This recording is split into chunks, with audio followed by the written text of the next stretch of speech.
Hey guys, how's it going? My name is Ryan Easton, and I teach a one-to-one iPad classroom at Claremont High School.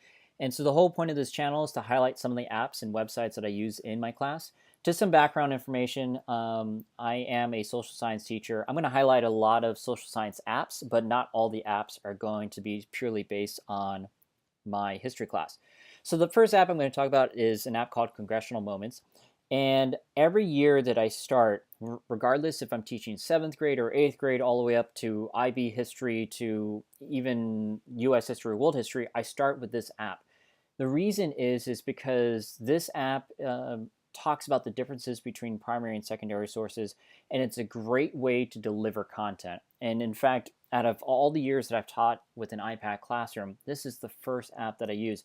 The best part about it is the fact that it's absolutely free. So every time I go through an app on this YouTube channel, I'm going to be talking about the name of the app, the function of the app, what does it look like, and how much does it cost.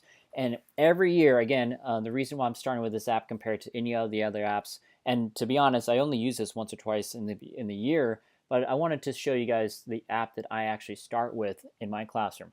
So let's see what this looks like. So here is Congressional Moments.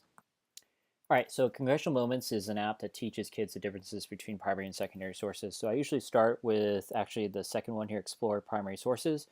And so in this feature of the app, it'll teach students the differences between primary and secondary sources. So here's about primary sources, and then it'll give an example of a primary source.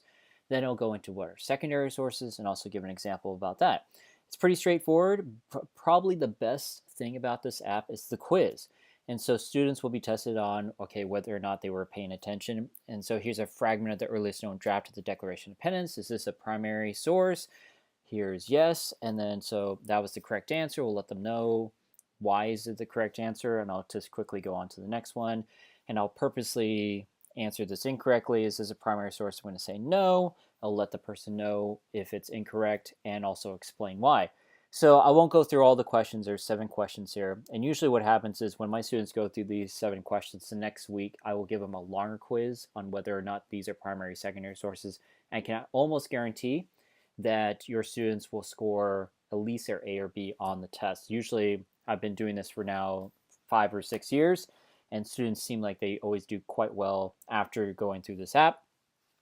Probably one of my favorite things on this app, though, is the examples of primary sources. So I'll actually bring this back up when we go over the Industrial Revolution. They have some great pictures of, well, great examples of child labor. Not that child labor is great.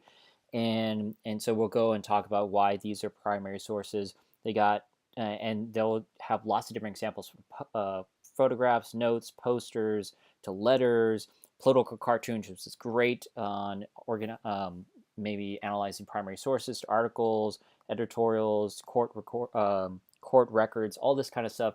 And you notice here on the top that they have lots of different topics as well. So this app is multifaceted. I like it a lot. Again, I start my year off with this app. So again, my name is Ryan Easton. You can follow me on Twitter at edtecheaston. And also the music that you heard at the beginning of the video and at the end of the video is by my really good friend's band called Mildura. So actually check them out as well. Thanks guys for watching. See you next time.